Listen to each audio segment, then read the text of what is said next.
प्रभु यीशु मसीह के मधुर नाम से मैं आप सबों को फिर से स्वागत करता हूँ।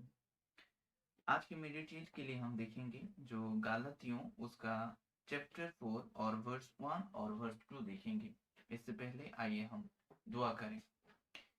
स्वर्गीय पिता, मैं आपको धन्यवाद देता हूँ इस समय के लिए जो आपने हमारे जीवन पर दिया है खुदा। और प्रभु ये अनुग्रह किया मुझ पर पिता कि प्रभु आपके लोगों को सामने प्रभु आपके वचन को बांधने के लिए। हे खुदा, मैं विनती करता हूँ पवित्र आत्मा, ये वचन को प्रभु आप मेरे जरिया से उनसे आप बातें करें खुदा। और प्रभु जी होने दें, इस वचन को ग्रहण करने में आप उन्हें मदद करें। और पिता, आपकी महिमा उनके जीवन पर हो, यीशु मसीह के नाम से आमीन। मैं ये कहता हूँ कि बारिश जब तक बालक है, यद्यपि सब वस्तुओं का स्वामी है, तो भी उसमें और दास में कोई भेद नहीं, परंतु पिता के ठहराए हुए समय तक संरक्षकों और प्रधानों के वश में रहता है।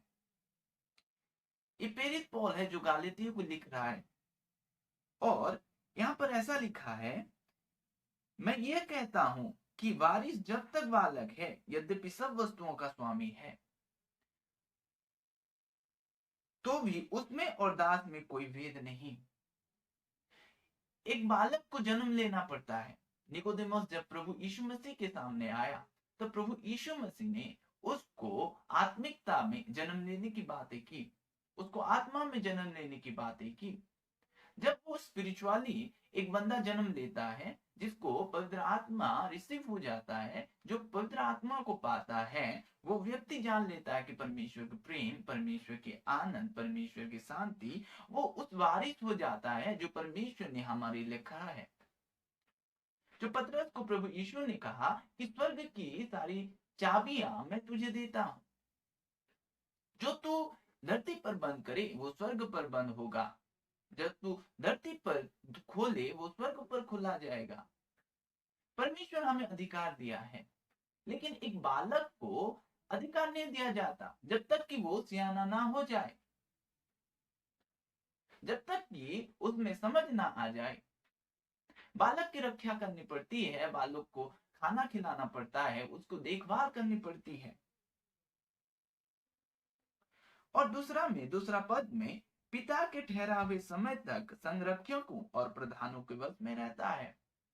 ये संरक्षक कौन है और प्रधानों के वश में रहता है?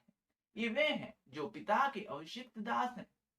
उनके द्वारा परमेश्वर उनको भोजन दिलाता है, जो उनकी आवश्यकता रहती है। उनके जरिया से परमेश्वर पिता उनको देखभाल करता है, उनको बढ़ाता है एक अभिषिक्त दास के जरिया से। आपको जब आप बालक की तरह आपको एक बस में रहना पड़ेगा, जब तक कि परमेश्वर का पुत्र की प्रकटीकरण आपके जीवन पर ना हो जाए, तब तक एक ऐसी अभिषेक दासे के बस में रहना पड़ेगा कि आपकी आत्मिक उन्नति होता हो। ऐसे के बस में आपको रहना पड़ेगा, और पिता उसको आपके लिए ही ठहराता है। जब पतरस और यीशु की बातचीत हम देखें, यीशु ने पतरस से कहा, अगर तू मुझसे प्रेम करता है तो मेरी मेमनों को चरा। अगर तू मुझसे प्रेम करता है तो मेरी मेमनों की रखवाली कर। किससे? उस दुष्ट से। तो पतरस को अधिकार दिया गया था, पौलुस को अधिकार दिया गया था। तो एक आत्मिक व्यक्ति को, सॉरी, एक मतलब कि एक अभिषिक्त व्यक्ति को ये अधिकार ऊपर से मिलती है। और वचन हमें बताता है कि सब लोग शिक्षक ना बने, क्योंकि शिक्षक और भी दंड, मतलब कि उनको और भी जो कुछ उनको मिला है उनको हिसाब देना पड़ेगा। और ठहरावे समय तक, जब तक कि आप में परमेश्वर पुत्र की प्रकटीकरण ना हो जाए, आपको एक ऐसी व्यक्ति के वश में रहना पड़ेगा जिनसे आपकी आत्मिक उन्नति होता हो। और प्रभु जी जो बारिश आपको ठहराया है, जो बारिश हमें बनाया है, उस बारिश के लिए हमें समय लगता है, बढ़ने के लिए समय लगता है। और जब समय तक ना हो, एक बंदा सियाना ना हो जाए, एक बालक सियाना ना हो जाए, तब तक उसको अधिकार नहीं दिया जाता। सब में, उस बालक में और दास में कोई भेद नहीं रहता। प्रभु इस वचन के द्वारा आप सबों को आशीष करें। आमीन।